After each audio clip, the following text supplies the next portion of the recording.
Hello hi అండి, అందరికీ నమస్కారం. Welcome back to my YouTube channel అండి. అందరూ ఎలా ఉన్నారు? నేనైతే మస్తుగా ఉన్నా.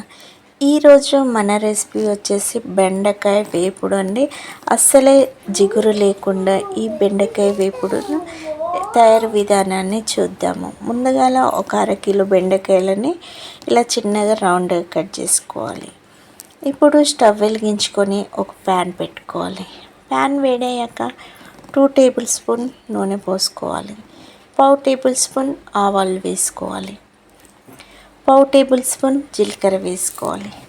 ఇవి నూనెలో వేగాక కట్ చేసి పెట్టుకున్న ఒక మీడియం సైజు ఉల్లిగడ్డ, 3-4 పచ్చిమిరపకాయలని సన్నగా పొడుగ్గా చీల్చుకొని వేసుకోవాలి.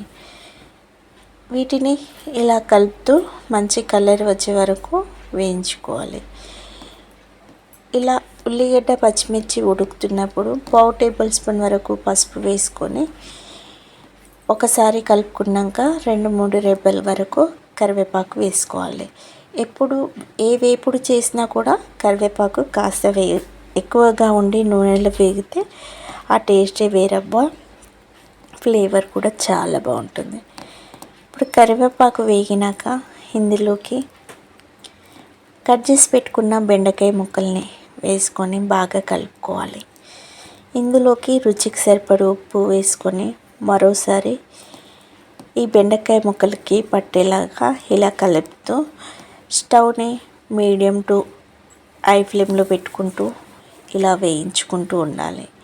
ఇలా వేయించుకోవడం వల్ల బెండకాయలో ఉండే బంక మొత్తం పోయి మంచిగా నూనెలో వేగుతాయండి. మీరు బెండకాయ వేయించేటప్పుడు అల్లం వెల్లుల్లి పేస్టు బెండకాయ వేగినాకనే వేయాలి.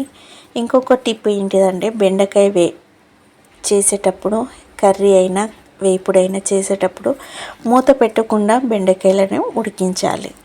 ఇదొక టిప్పు, బండ గుర్తుపెట్టుకోండి.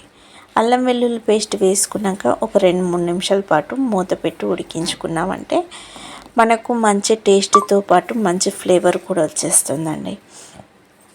ఇప్పుడు బెండకాయ ఇలా వేగినాక జిగురు లేకుండా మంచిగా నూనెలో వేయించుకున్నాక రుచికి సరిపడు కారపొడి వేసుకోవాలి.